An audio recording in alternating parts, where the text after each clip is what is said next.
तो अब हम डिस्कस करेंगे अपना next quadrilateral, that means rectangle, आयत। ठीक है, और रेक्टेंगल से आपके पेपर में सवाल आते हैं, ज्योमेट्री में भी आता है, मेंसुरेशन में भी आता है। तो मैं ज्योमेट्री और मेंसुरेशन के मिक्स्ड कांसेप्ट आपको यहां पे बताऊंगा। ठीक है, जैसे मैंने पहले बोला है कि हम ज्योमेट्री में मेंसुरेशन का 2D पोर्शन भी पढ़ रहे हैं। ठीक, चलिए पैरेललोग्राम ऑलरेडी डिस्कस कर चुके हैं। तो रेक्टेंगल, अब देखेंगे रेक्टेंगल। रेक्टेंगल होता क्या है? रेक्टेंगल भी आपका एक टाइप का पैरेललोग्राम ही है, समांतर चतुर्भुज। रेक्टेंगल इज ए पैरेललोग्राम जिसमें प्रत्येक एंगल, ईच एंगल 90 डिग्री का होता है। ईच एंगल 90 डिग्री का होता है।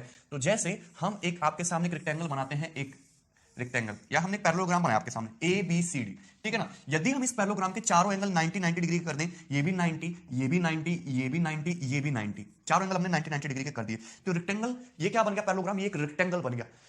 अगर ये इस रेक्टेंगल की लंबाई L है तो ये रेक्टेंगल की लंबाई भी L होगी, आमने सामने की भुजाएं बराबर होती हैं। अगर ये रेक्टेंगल की चौड़ाई B है तो ये भी रेक्टेंगल की चौड़ाई आपकी B होगी, ये भी रेक्टेंगल की चौड़ाई क्या होगी? आपकी स्मॉल b होगी। ये बात सबको समझ में आती है, ठीक है ना? यहां तक बात क्लियर है। चलिए, अगर मैं रेक्टेंगल के डायगोनल AC को मिलाऊं, अगर मैं रेक्टेंगल के डायगोनल AC को मिलाऊं, विकर्ण AC को मिलाऊं, तो अगर आप ट्राइंगल ABC, त्रिभुज ABC को ध्यान से देखिए, इस साइड L है, इस साइड B है, ये एंगल 90 डिग्री का है, तो डायगोनल AC की जो वैल्यू आने वाली है वो क्या आएगी? पाइथागोरस थ्योरम से √L² + B², यही आएगी। यदि मैं B से D को मिलाऊं, यदि मैं B से D को मिलाऊं, तो अगर मैं ट्राइंगल BAD, समकोण त्रिभुज BAD को देखूं, ये एंगल 90 डिग्री, ये L है, ये B है, तो पाइथागोरस थ्योरम से साइड BD की जो वैल्यू है वो √L² + B² आएगी। यानी कि पैरेललोग्राम के जो दोनों, सॉरी, रेक्टेंगल के जो दोनों डायगोनल होते हैं D1 और D2, वो लेंथ में इक्वल होते हैं, और कितने होते हैं? √L² + B²। क्लियर है? कोई डाउट इसमें? रेक्टेंगल के दोनों विकर्णों की लंबाइयां आपस में बराबर होती हैं, D1 = D2 = √L² + B²। या आसानी से आप कैलकुलेट भी कर सकते हो यदि आपको रेक्टेंगल की लंबाई और चौड़ाई पता हो। सपोज रेक्टेंगल के दोनों डायगोनल एक दूसरे को बिंदु O पर इंटरसेक्ट करते हैं, O पर इंटरसेक्ट करते हैं, तो सपोज ये एंगल यदि आपका अल्फा है तो ये एंगल भी आपका अल्फा होगा, होगा कि नहीं? क्लियर है? कोई डाउट इसमें? अगर ये एंगल आपका अल्फा है तो ये एंगल भी आपका अल्फा ही होगा। अगर ये एंगल आपका बीटा है तो ये एंगल भी आपका बीटा ही होगा। क्लियर है? कोई डाउट इसमें? ठीक है, सपोज थोड़ी देर के लिए ये एंगल आपका गामा है तो ये एंगल भी आपका गामा ही होगा, अल्टरनेट एंगल। और ये एंगल यदि आपका डेल्टा डिग्री का है तो ये एंगल भी आपका डेल्टा डिग्री का ही होगा। ठीक है, कोई डाउट इसमें? आप ध्यान से देख सकते हैं। चलिए, इसके बाद यदि ध्यान से देखिए, हम ट्राइंगल AOB, त्रिभुज AOB, त्रिभुज AOB और त्रिभुज COD, आमने सामने के triangle, triangle AOB, triangle COD, इन दोनों को ध्यान से देखिए तो दोनों ही ट्राइंगल में अल्फा अल्फा, गामा गामा और वर्टिकली अपोजिट एंगल इक्वल, तो दोनों ट्राइंगल सिमिलर हो गए। लेकिन यहां पे सेम एंगल के सामने साइड CD, यहां पे सेम उसी एंगल के सामने साइड AB, यानी कि दोनों ट्रायंगल में करस्पॉन्डिंग साइड का रेशियो 1:1 है, तो दोनों ट्रायंगल क्या हो गए? आपस में कॉन्ग्रुएंट, सर्वांग सम हो गए। अगर दोनों ट्रायंगल आपस में कॉन्ग्रुएंट हो गए तो उनकी करस्पॉन्डिंग लेंथ की जो वैल्यू है बराबर होनी चाहिए, यानी कि यहां पे गामा के सामने CO और यहां पे गामा के सामने AO बराबर होना चाहिए, यानी कि AO बराबर होगा आपका CO के। इस बात समझ सबको? सिमिलरली यहां पे आपका ये हो गया, अल्फा के सामने आपका DO और यहां पे आपका अल्फा के सामने BO बराबर होना चाहिए, यानी कि DO बराबर होगा BO के, होगा। क्लियर है कि नहीं? AO बराबर CO क्या हो गया आपका? AO, ये लेंथ AO, ये लेंथ CO, ये डायगोनल AC का हाफ। क्लियर है? और ये BO बराबर DO क्या होगा? ये आपका डायगोनल BD का हाफ, डायगोनल BD का हाफ। यानी कि कहने का मतलब क्या हुआ कि इस रेक्टेंगल के दोनों डायगोनल AO की लेंथ CO के बराबर, BO की लेंथ DO के बराबर, यानी कि रेक्टेंगल के जो डायगोनल्स होते हैं, रेक्टेंगल के जो विकर्ण होते हैं, रेक्टेंगल के जो डायगोनल्स होते हैं, DIAGONALS, diagonals bisect each other, rectangle के विकर्ण एक दूसरे को समद्विभाजित करते हैं। रेक्टेंगल के जो डायगोनल्स होते हैं वो एक दूसरे को बाइसेक्ट करते हैं। आप यहां पे देख भी सकते हो, AO बराबर CO बराबर AC/2, DO बराबर BO बराबर BD/2। क्लियर है? देख सकते हैं, ये मैंने आपको प्रूफ करके दिखाया। लेकिन अभी हमने देखा कि डायगोनल AC और डायगोनल BD तो बराबर है, यानी कि AO CO BO DO सब बराबर होना चाहिए, यानी कि AO की वैल्यू बराबर होगी आपकी किसके? BO के, BO की वैल्यू CO के, CO की वैल्यू DO के। ठीक है भाई? यानी कि चारों लेंथ सेगमेंट क्या होते हैं? आपस में इक्वल होते हैं। ये ईच चारों लेंथ सेगमेंट क्या होते हैं? आपस में इक्वल होते हैं। कोई डाउट है इसमें किसी को? हाँ, तो बात समझ में आ रही ना? AO बराबर CO का बराबर BO बराबर DO, each length segment will be equal. Clear है? तो आपके ये एंगल भी इक्वल हो जाएंगे, जैसे अल्फा गामा के इक्वल हो जाएगा, ये आपका बीटा डेल्टा के इक्वल हो जाएगा। इससे कोई बहुत ज्यादा फर्क नहीं पड़ता है। ठीक, दूसरी बात ये तो हो गई, यहां पे डायगोनल क्या है तुम्हारे? Bisect each other, diagonal length में एक दूसरे को बाइसेक्ट करते हैं। दूसरी बात, diagonals diagonals do not bisect vertex angle, diagonals do not bisect vertex angles. ठीक है ना? वर्टेक्स एंगल्स, डायगोनल्स क्या है? वर्टेक्स एंगल को बाइसेक्ट नहीं करते। बाइसेक्ट करते तो ये एंगल 45 डिग्री का हो जाता, ये एंगल फिर कितने का होता? 45 डिग्री का होता, 45 और ये फिर आपका 90 का होता। लेकिन यहां पे ये दोनों डायगोनल्स का एक दूसरे को बाइसेक्ट नहीं कर रहे, मतलब अल्फा बीटा के इक्वल नहीं है, अल्फा और गामा आपस में इक्वल है, A और BO ये आपस में इक्वल है, पर ये डायगोनल्स जो आपस में वर्टेक्स एंगल को बाइसेक्ट नहीं करे। 45 नहीं हो रहा, वो स्क्वायर के केस में होता है, वर्ग के केस में, यानी कि डायगोनल्स जो है वर्टेक्स एंगल को बाइसेक्ट नहीं करते। क्लियर भाई? That means alpha is not equal to beta, gamma is not equal to delta. दूसरी बात, डायगोनल एक दूसरे को बाइसेक्ट तो करते हैं लेंथ में, diagonal bisect each other but not at 90 degree, but not at 90 degree, but 90 degree के कोण पर नहीं। डायगोनल एक दूसरे को बाइसेक्ट तो करते हैं लेंथ में, एओ की वैल्यू सीओ के बराबर, बीओ की वैल्यू डीओ के बराबर, लेकिन ये जो एंगल है, एंगल एओबी, चाहे एंगल सीओडी की बात करो, चाहे एंगल बीओसी की बात करो, चाहे एंगल डीओ की बात करो, ये एंगल 90 डिग्री नहीं है। ठीक है, रेक्टेंगल का ये वाला एंगल जो है आपके 90 डिग्री नहीं है, ना ही डायगोनल जो है वर्टेक्स एंगल को बाइसेक्ट करते हैं। क्लियर? यहां तक सिंपल सी बातें सबको समझ में आ गया होगा और सबको पता भी होंगी। ठीक है, दूसरी बात, यदि आप ट्रायंगल एओबी और ट्रायंगल सीओडी की बात करो तो दोनों का एरिया क्या है, आपस में इक्वल है, क्योंकि ट्रायंगल एओबी ट्रायंगल सीओडी क्या है, कॉन्ग्रुएंट ट्रायंगल है, सर्वांग सम, यानी कि इस ट्रायंगल का एरिया यदि 1 यूनिट है तो इस ट्रायंगल का एरिया भी आपका 1 यूनिट ही होने वाला है। क्लियर? इस ट्रायंगल का एरिया यदि 1 यूनिट है तो इसका एरिया भी 1 यूनिट ही होने वाला है। क्लियर है? अगर मैं ट्रायंगल एबीडी की बात करूं तो मुझे एबीडी साइड बीडी का मिड पॉइंट है ओ, ए मीडियन हो गया, मीडियन ट्रायंगल को इक्वल एरिया में डिवाइड करेगा, अगर ये 1 यूनिट है तो ये भी कितना होगा, 1 यूनिट। क्लियर है कि नहीं? यदि हम ट्रायंगल डीसीबी की बात करें तो साइड बीडी का मिड पॉइंट है ओ, सीओ मीडियन, अगर ये 1 यूनिट है तो ये भी कितना होगा, 1 यूनिट। यानी कि कहने का मतलब क्या हुआ कि रेक्टेंगल के जो डायगोनल्स हैं वो रेक्टेंगल को 4 इक्वल एरिया वाले ट्रायंगल में डिवाइड करते हैं, यानी कि triangle AOB area, triangle AOB जैसा सेम टू सेम पैरेललोग्राम होता है, ट्रायंगल एओबी एरिया बराबर होगा ट्रायंगल सीओडी एरिया के। ठीक है ना, COD, triangle BOC, triangle BOC area के, और ट्रायंगल एओडी एरिया के इक्वल होगा। इन चारों त्रिभुजों का क्षेत्रफल क्या होगा, आपस में बराबर होगा। क्लियर भाई? और वो प्रॉपर्टी तो है कि रेक्टेंगल का जो डायगोनल है वो एरिया को बाइसेक्ट करेगा, मतलब ट्रायंगल एबीसी का एरिया बराबर होगा ट्रायंगल एसीडी के एरिया। ये तो सबको पता है, ये सब पैरेललोग्राम में होता है। क्लियर? यहां तक सिंपल सी बातें थी, इसमें ये सबको पता है। ठीक है, चलिए आगे वन मोर इंपॉर्टेंट थिंग देखेंगे ध्यान से। ये भी सभी को पता है कि जैसे सपोज आपका ये रेक्टेंगल है, एक आयत है ए बी सी डी।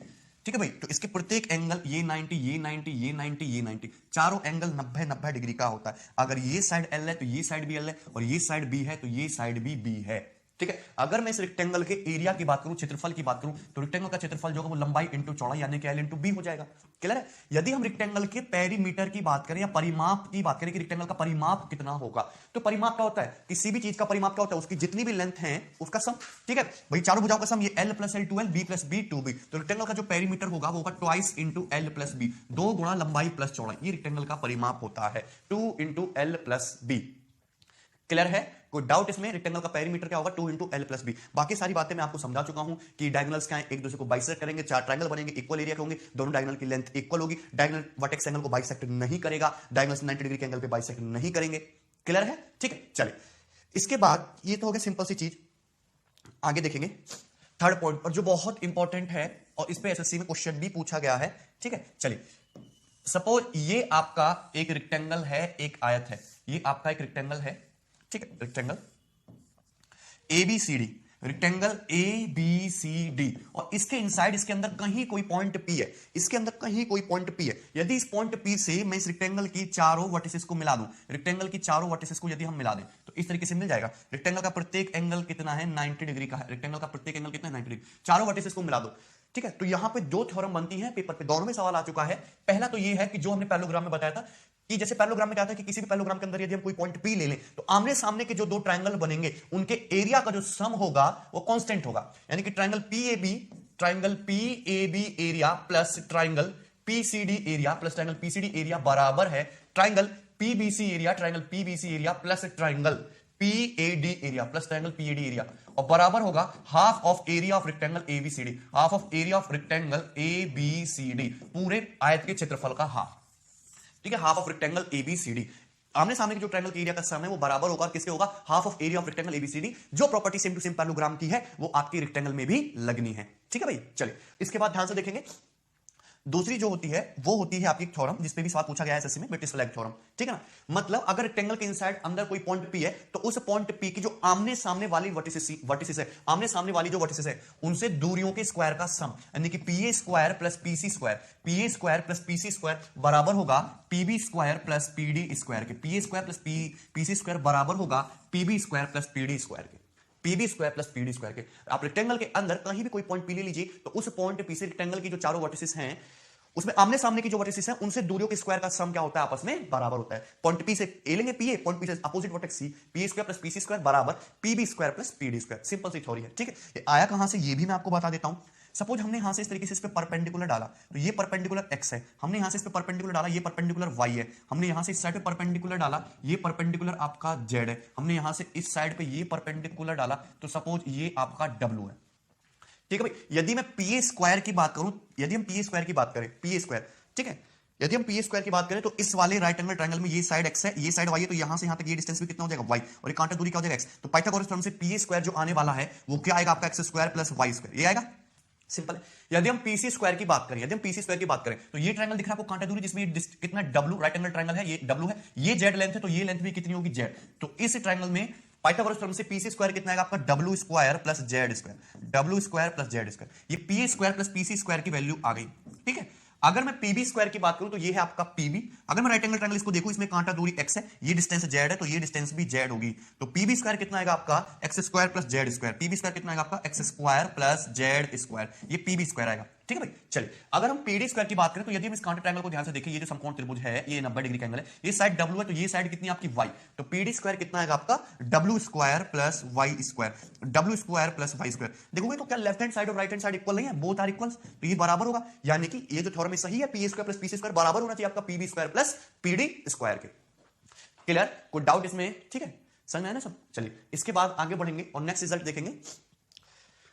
नेक्स्ट क्या है, आपको पता होना चाहिए कि every rectangle is a cyclic quadrilateral, every rectangle is a cyclic quadrilateral, प्रत्येक आयत एक चक्रीय चतुर्भुज होता है। Every rectangle is a cyclic quadrilateral, every rectangle is a cyclic quadrilateral, प्रत्येक आयत एक चक्रीय चतुर्भुज होता है। क्यों? क्योंकि जैसे मैं एक रेक्टेंगल बनाऊं, आमने सामने के कोणों का योगफल कितना है इसमें 180, 90 प्लस 90 180, 90 प्लस 90 180, तो ये क्या होना चाहिए, this must be a cyclic quadrilateral, इसके चारों वर्टेक्स एक सर्कल की सरकमफेरेंस पे होने चाहिए, ये बात आपको पता होनी चाहिए। ठीक है, चलिए दूसरी बात, जैसे हम एक सर्कल के अंदर एक रेक्टेंगल इंस्क्राइब्ड कर दे, हमने एक सर्कल के अंदर एक रेक्टेंगल इंस्क्राइब्ड कर दिया, मतलब एक सर्कल के अंदर हमने एक आयत बनाया, हमने एक सर्कल के अंदर एक रेक्टेंगल इंस्क्राइब कर दिया, मतलब हमने सर्कल के अंदर एक आयत बनाया ए बी सी डी, हमने एक सर्कल के अंदर एक आयत बनाया ए बी सी डी। ठीक है ना, यदि मैं सर्कल का रेक्टेंगल का यदि मैं डायगोनल खींचू, ये डायगोनल एसी, यदि मैं रेक्टेंगल का ये एक विकर्ण खींचू एसी, खींचा हमने विकर्ण एसी, तो आपको दिखाई दे रहा है कि ये एंगल कितने का है 90 डिग्री का, और आपको दिखाई दे रहा है कि ये एंगल कितने का है 90 डिग्री का।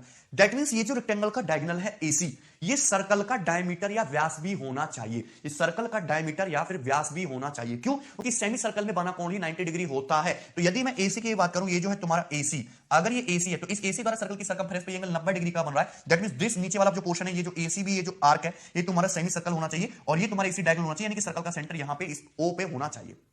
क्लियर है कि नहीं? सिमिलरली यदि मैं इस तरीके से ये डायगोनल बीडी को मिला दूंगा, तो डायगोनल बीडी भी क्या होगा, सर्कल का डायमीटर व्यास बनेगा, व्यास होना चाहिए क्योंकि सेमी सर्कल में बना कोण 90 डिग्री होगा, और सर्कल का सेंटर क्या हो जाएगा, दोनों डायगोनल का ये इंटरसेक्शन पॉइंट ओ।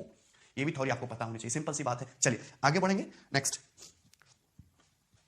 सर्कल के अंदर मैक्सिमम एरिया का जो रेक्टेंगल होता है वो एक स्क्वायर होता है, वो एक वर्ग होता है।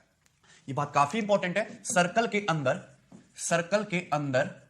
मैक्सिमम एरिया का रेक्टेंगल, सर्कल के अंदर मैक्सिमम एरिया का रेक्टेंगल, सर्कल के अंदर मैक्सिमम एरिया का रेक्टेंगल हमेशा, सर्कल के अंदर मैक्सिमम एरिया का रेक्टेंगल हमेशा एक स्क्वायर होता है, हमेशा एक स्क्वायर या फिर वर्ग होता है। सर्कल के अंदर यदि हम मैक्सिमम एरिया का रेक्टेंगल बनाएंगे तो हमेशा क्या होना चाहिए, वो एक स्क्वायर होगा। सर्कल के अंदर जो मैक्सिमम एरिया का जो आयत बनेगा वो हमेशा एक स्क्वायर होगा। कैसे, ये बात समझते हैं। सपोज ये अपना एक सर्कल है, और इस सर्कल के अंदर हमने एक रेक्टेंगल बनाया, इस तरीके से एक सुंदर सा रेक्टेंगल बनाया हम लोगों ने।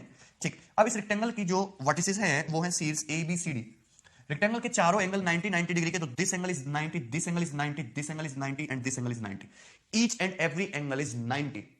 क्लियर, कोई डाउट इसमें? चलिए इसके बाद यदि हम, मैंने अभी आपको बताया कि हम डायगोनल से इसको एसी को मिला दे तो ये क्या हो जाएगा, तुम्हारा सर्कल का डायमीटर होना चाहिए, रेक्टेंगल का तो डायगोनल है पर सर्कल का डायमीटर, डायगोनल ये सर्कल का डायमीटर है, जिस सर्कल की रेडियस स्मॉल आर है, तो डायगोनल एसी क्या हो जाएगा तुम्हारा 2r, डायगोनल एसी और डायगोनल बीडी क्या हो जाएगा तुम्हारा रेडियस का डबल यानी कि डायमीटर यानी कि 2r। ये कितना हो जाएगा आपका 2r, तो एसी बराबर कितना आ जाएगा आपका 2r।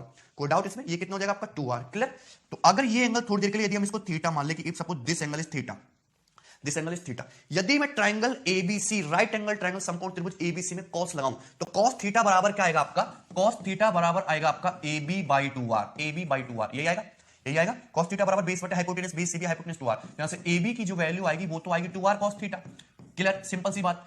यदि इसी ट्रायंगल में यदि मैं sin थीटा लगाऊं तो sin थीटा क्या आएगा, परपेंडिकुलर बटे हाइपोटेनस, तो sin थीटा बराबर BC बटे 2r, sin थीटा बराबर BC बटे 2r, यानी कि BC बराबर क्या आ जाएगा आपका 2r sin थीटा। ये साइड AB और साइड BC की वैल्यू आ गई 2r और थीटा की टर्म में। यदि इस रेक्टेंगल के क्षेत्रफल की बात करूं, area of rectangle ABCD, area of rectangle ABCD की बात करूं तो लंबाई इंटू चौड़ाई, यदि लंबाई इंटू चौड़ाई करोगे तो 2r cos theta into 2r sin theta, ये तो आपका 4r square sin theta cos theta हो गया, 4r square sin theta cos theta हो गया तो रेक्टेंगल का क्षेत्रफल। यदि हम यहां से 2r स्क्वायर कॉमन ले लें, 2r स्क्वायर अलग हटा लें और 2 को अलग हटा लें, तो अंदर क्या बचेगा आपका 2 sin थीटा cos थीटा बचेगा, 2r square 2 sin theta cos theta बचेगा, 2 sin theta cos theta, and 2 sin theta cos theta is nothing but sin 2 theta, sin 2 theta. ये आ गया आपके आयत ABCD का क्षेत्रफल 2r स्क्वायर sin 2 थीटा। अब मुझको करना है रेक्टेंगल का एरिया मैक्सिमम, ये रेक्टेंगल का एरिया आ गया एबीसीडी का, इसको मुझे मैक्सिमम करना है। देखो दो को तो मैं कुछ नहीं कर सकता, आर तो आपका सर्कल तो फिक्स रेडियस, मैं यदि मुझे रेक्टेंगल को एरिया को मैक्सिमम करना है तो sin 2 थीटा की मुझको मैक्सिमम वैल्यू लेनी पड़ेगी 1।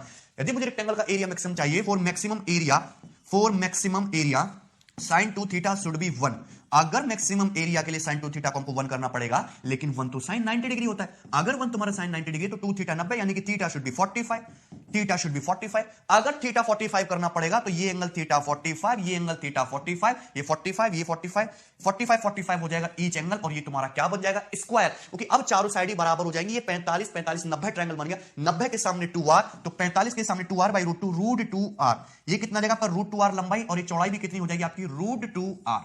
क्लियर है कि नहीं? और आपका जो मैक्सिमम एरिया हो जाएगा, जो आपका मैक्सिमम एरिया हो जाएगा रेक्टेंगल का मैक्सिमम एरिया, वो एक स्क्वायर के बराबर होगा, and root 2r into root 2r कितना होगा 2r square, 2r square sin 90 2r square. यदि मैं इस रेक्टेंगल के या स्क्वायर के पेरीमीटर की बात करूं कि पेरीमीटर कितना हो जाएगा, रूट 2r का 4 गुना, प्रत्येक साइड बराबर है, यानी कि 4 root 2r, 4 under root 2r, ये हो जाएगा आपका रेक्टेंगल का परिमाप 4 रूट 2r।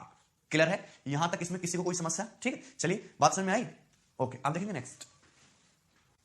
ओके, सो ये हो चुकी है रेक्टेंगल की पूरी थ्योरी, इसके अलावा आपको और कोई चीज जानने की जरूरत नहीं है। अब हम उस पर करेंगे रेक्टेंगल पे बेस्ड क्वेश्चंस, टोटल 44-45 के आसपास मैंने क्वेश्चन लिए, सारे क्वालिटी क्वेश्चंस हैं, इसमें प्रीवियस क्वेश्चंस भी हैं और न्यू क्वेश्चंस भी हैं। ठीक है, चलिए ध्यान से देखेंगे। Yes, if L, B, P be the length, breadth and perimeter of a rectangle, लंबाई चौड़ाई और परिमाप दिया रेक्टेंगल का, and BLP are in GP, BLP जो है जीपी में है ज्योमेट्रिक प्रोपोर्शन में, तब L बाई बी का मान क्या है? तो रेक्टेंगल की चौड़ाई, रेक्टेंगल की लंबाई, रेक्टेंगल का परिमाप जीपी में है, और जीपी में होने का मतलब है कि L स्क्वायर बराबर होना चाहिए आपका B इंटू पी के, L स्क्वायर बराबर होना चाहिए आपका P into B into P के।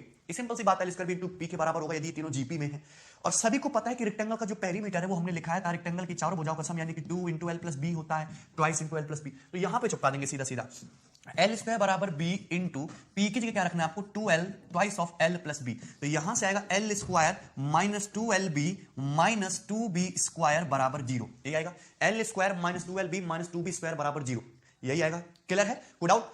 या तो आप यहां से अभी सीधा फॉर्मूला लगा सकते हो, पर उससे सिंपल भी है कि L square minus 2LB, B square add कर दीजिए, देखो माइनस 2b स्क्वायर को हम उधर ले जाते हैं ना, 2b square plus b square, दोनों तरफ हमने b स्क्वायर ऐड कर दिया, देखो माइनस 2b स्क्वायर को मैंने उधर ले गया तो हो गया प्लस का 2b स्क्वायर, और दोनों तरफ हमने b स्क्वायर ऐड कर दिया, इधर भी प्लस b स्क्वायर, इधर भी प्लस b स्क्वायर। ऐसा हमने क्यों किया? क्योंकि ये देखिए कंप्लीट फुल स्क्वायर बन गया, l माइनस b का होल स्क्वायर बन गया ये, और ये क्या है 2b square plus b square 3b square, ये आपका रूट 3b का होल स्क्वायर बन गया, रूट 3b का होल स्क्वायर। बात समझ में आई? दोनों तरफ से फुल स्क्वायर बन गया तो अंडर रूट ले लेंगे, तो l माइनस b बराबर क्या आ जाएगा आपका root 3b, L minus B किसके बराबर आ गया? रूट 3b के, तो L बराबर उधर कॉमन ले लेंगे root 3 plus 1 into B, L बराबर रूट 3 प्लस 1 इंटू बी। आपसे पूछा L बाई बी, तो यहां से L बाई बी कितना आ जाएगा रूट 3 प्लस 1 बटे 1, L बाई बी आ जाएगा रूट 3 प्लस 1 रेशियो 1। सिंपल सा क्वेश्चन था, प्रीवियस सवाल है, अच्छा क्वेश्चन है। ठीक है भाई, जीपी में दिया तो L स्क्वायर बराबर b इंटू 12 प्लस बी, यहां से एक क्वाड्रेटिक इक्वेशन बन रही थी, हमने दोनों तरफ से फुल स्क्वायर बना लिया और अंडर रूट ले लिया, आंसर आ गया। ठीक, नेक्स्ट क्वेश्चन नंबर 2, या question number 2 is again very good. The area of rectangle ABCD is 2,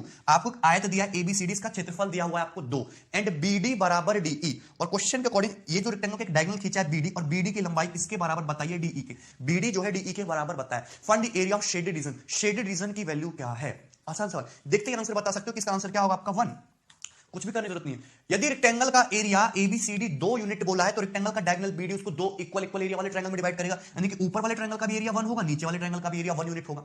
clear है? सिंपल सी बात। यदि अब हम ट्रायंगल ABE, त्रिभुज ABE को ध्यान से देखें तो साइड BE का मध्य बिंदु है D, साइड BE का मिड पॉइंट है D, तो AD किसकी तरह काम कर रहा है? AD साइड BE के मीडियन माध्यिका की तरह काम कर रहा है।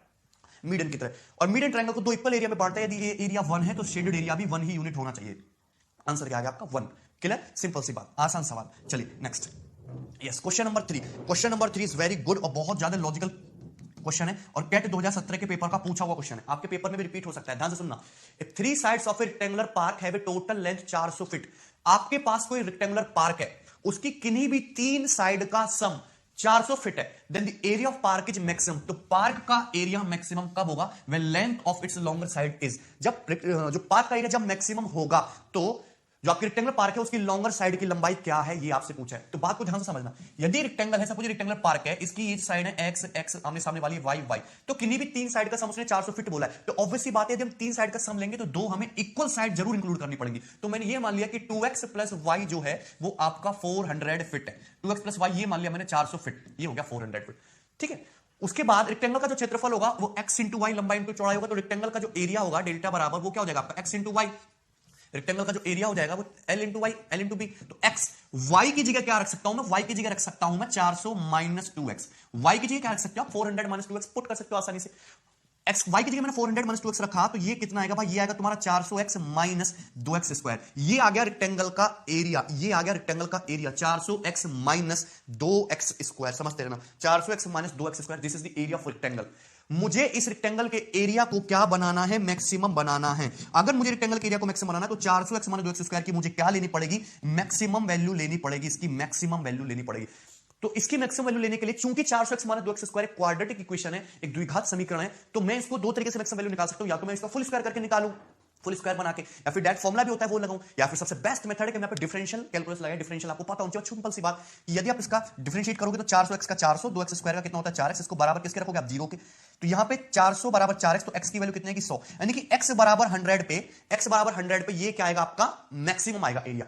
जब हम x की वैल्यू 100 लेंगे तो आपका एरिया क्या आएगा? मैक्सिमम आएगा। जब हम x की वैल्यू 100 लेंगे, मैंने इसको डिफरेंशिएट किया, 400x का 400, 2x स्क्वायर का 4x बराबर 0 का, तो x बराबर 100 पे ये एरिया क्या आएगा? मैक्सिमम। अगर x बराबर 100 पे ये एरिया मैक्सिमम आएगा, लेकिन आपसे तो लॉन्गर साइड पूछिए, तो लॉन्गर साइड जो है 2 इंटू 100 200, और y बराबर 400 माइनस 200 200, तो y बराबर 200 फीट आपकी लॉन्गर साइड कितनी आएगी आपकी? 200 फीट, ए ऑप्शन। उस केस में आपकी x तो आपकी शॉर्टर हो गया ना, लॉन्गर साइड कितनी हो जाएगी आपकी? 200 फीट। क्लियर है? 200, ठीक है भाई, 200, और ये कितना हो जाएगा आपका? 100 100। क्लियर? कोई डाउट इसमें? y कितना जाएगा आपका? 200। ठीक है भाई, तो ये इंपॉर्टेंट क्वेश्चन था और आसान भी था। चलिए, आप यहां पे मैक्सिमम वैल्यू और भी काफी तरीकों से निकाल सकते हो, 400x माइनस 2x स्क्वायर, इसको फुल स्क्वायर बना के भी निकाल सकते हो, या फिर ऐसे भी होता है कि x square plus bx plus c बराबर 0, यदि कोई क्वाड्रेटिक इक्वेशन हो तो इसकी जो यदि आपको मैक्सिमम मिनिमम निकाले तो माइनस का b/2a पे निकलती है, माइनस का b/2a, तो यहां पे माइनस का 400 बटे माइनस का 2a करोगे तो माइनस का 4, कितना आएगा आपका? 100। कितना आएगा आपका? 100। ठीक है भाई, चलिए वहां पे से भी निकाल सकते थे। आगे देखेंगे क्वेश्चन नंबर 4। क्वेश्चन नंबर 4 बहुत आसान सवाल है, ध्यान से समझिए। In the below diagram ABCD जो रेक्टेंगल दिए गए चित्र में ABCD एक आयत है, AE बराबर 2EF बराबर 3FB, साइड AE की जो लंबाई है वो किसके इक्वल है? 2EF बराबर है 2EF बराबर है 3FB, इसके बराबर है। ठीक है, कोई दिक्कत नहीं है। What is the ratio of area of rectangle to that of triangle CEF? तो रेक्टेंगल के एरिया का ट्रायंगल CEF के एरिया से क्या रेशियो है? ध्यान देने वाली बात है कि यदि मैं रेक्टेंगल की चौड़ाई की बात करूं या इसकी ट्रायंगल की हाइट की बात करूं तो सेम है। यदि मुझे रेक्टेंगल के बेस और ट्रायंगल के बेस में रिलेशन मिल जाए तो सवाल खत्म हो जाएगा। तो यहां पे ये रिलेशन दिया है, ए बराबर 2EF बराबर 3FB बराबर ये दिया है। यदि मैं इसको सपोज 6 मान लेता हूं तो मुझे पता है कि यदि मैं AE 1 2 और 3 का 6 मान लिया, AE EF और FB का जो रेशियो होगा, मैं रेशियो प्रोपोर्शन समझा चुका हूं, AE EF और FB का जो रेशियो होगा वो 6:3:2 होगा, यानी कि AE 6 यूनिट, EF 3 यूनिट और FB 2 यूनिट, ये होगा। क्लियर है? कोई डाउट इसमें? आपसे पूछा है रेक्टेंगल ABCD और ट्रायंगल, कौन सा ट्रायंगल? ट्रायंगल CEF के एरिया का रेशियो। रेक्टेंगल ABCD के एरिया का रेशियो कितना होगा? बेस कितना रेक्टेंगल का? 6 3 9 2 11, और हाइट चाहे आप कुछ ही मान लीजिए, h मान लिया। अगर आप ट्रायंगल CEF के एरिया की बात करो तो इसका बेस कितना है? बेस है आपका 3 यूनिट और हाइट है आपका h। ये कैंसिल आउट हो गया, कितना है? 22/3। रेशियो कितना है? 22:3, बी ऑप्शन। बी ऑप्शन आपका करेक्ट आंसर है। ठीक है, सो बहुत आसान साधारण सिंपल सा सवाल था। चलिए आगे बढ़ेंगे, next question, question number 5। Question number 5 बहुत अच्छा क्वेश्चन है, ध्यान से समझना। PQRB square of area 64 centimetre square. तो यहां पे आपको PQRB, ये PQRB ये दिख रहा है आपको एक स्क्वायर, इसका एरिया दिया है 64। अगर एरिया 64 है तो जाहिर सी बात है इसकी साइड कितनी है आपकी? 8। इस स्क्वायर की साइड कितनी है आपकी? 8 हो गई, ये साइड आपकी 8 हो गई। ठीक है, CP बराबर 1, तो CP की वैल्यू दी है क्वेश्चन में 1 सेंटीमीटर। AR बराबर 4, तो AR दिया है आपको 4 सेंटीमीटर, और ये RB जो स्क्वायर की साइड के बराबर 8 सेंटीमीटर। तो आपसे शेडेड एरिया पूछा है।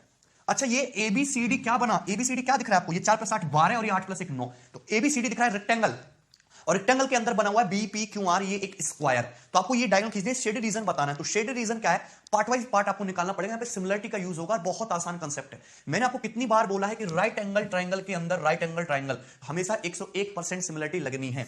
अगर आप इस ट्रायंगल की बात करो, ये जो ट्रायंगल है, ये जो छोटू ट्रायंगल है ए आर एस, और पूरा कंप्लीट ट्रायंगल एसीबी, इनकी बात करो तो दोनों ट्रायंगल सिमिलर है, ए आर एस और एसीबी, और इसमें करस्पॉन्डिंग साइड का रेशियो है कितना, ध्यान से देखना, ये छोटे में 4 और पूरे में 12 है, ए आर 4 है और ए भी 12 है, तो करस्पॉन्डिंग साइड का रेशियो 1:3 है, तो करस्पॉन्डिंग साइड का रेशियो 1:3 होना चाहिए, यानी कि बीसी यदि तुम्हारा 8 + 1 9 है, तो आरसी फिर तुम्हारा 3 होना चाहिए, 1:3 का रेशियो, ये कितना हो जाएगा तुम्हारा, आर 3 सेंटीमीटर होना चाहिए।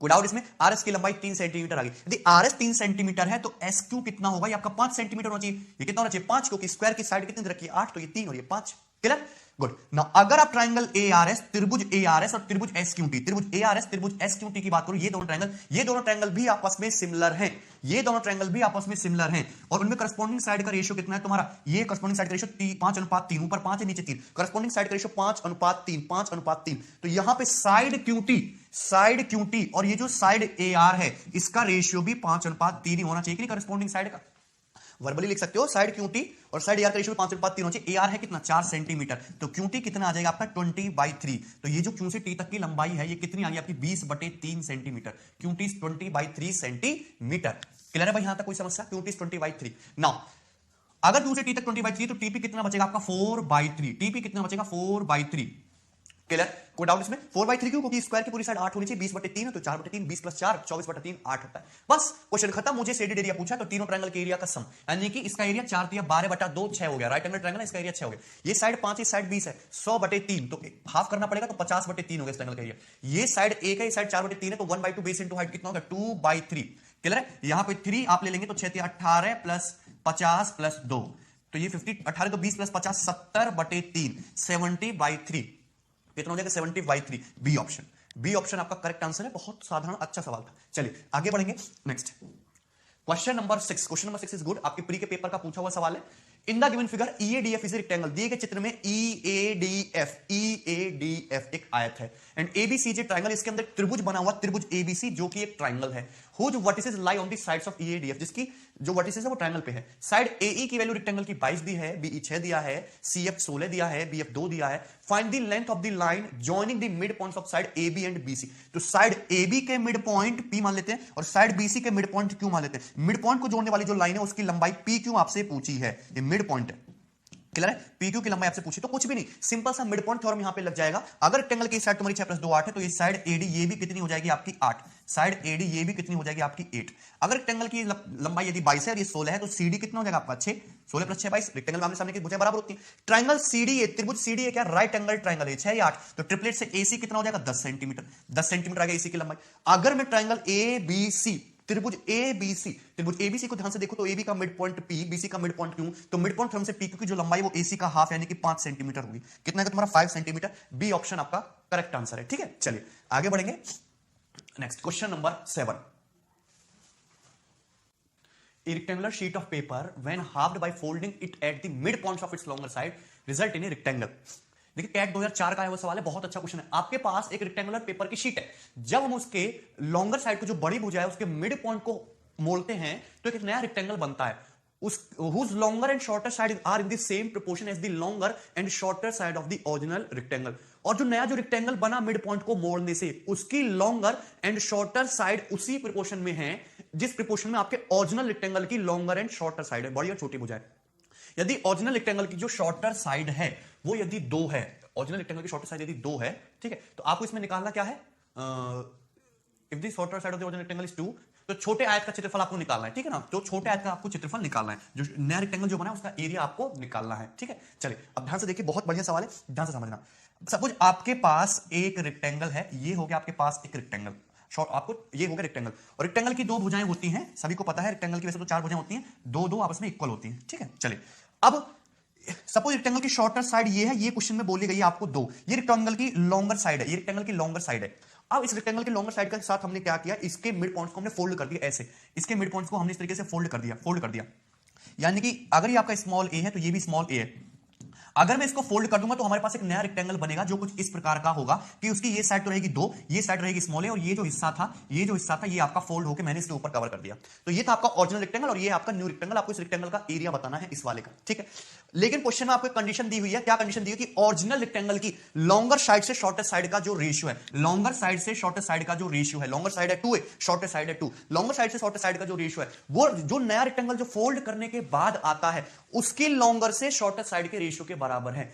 लेकिन ध्यान देना जरा कि अगर मैं इसको लॉन्गर को 2 मानूंगा, इसको शॉर्टर को a मानूंगा, यदि मैं लॉन्गर को 2 मानूंगा शॉर्टर को a मानूंगा तो ठीक है। अब मुझे नहीं पता कि ये जो आपका नया रेक्टेंगल बना है इसमें लॉन्गर और शॉर्टर साइड क्या है। यदि मैं यहां पे लॉन्गर a मानता हूं, शॉर्टर 2 मानता हूं, तो क्या ये कभी बराबर हो सकता है? तो 2 बराबर 1 आ गया, ये कभी भी बराबर नहीं हो सकता। यानी कि जो रेक्टेंगल मेरा फोल्ड करने से आया है उसकी आपकी लॉन्गर साइड तो होनी चाहिए 2 और शॉर्टर साइड होनी चाहिए इस बार आपकी a।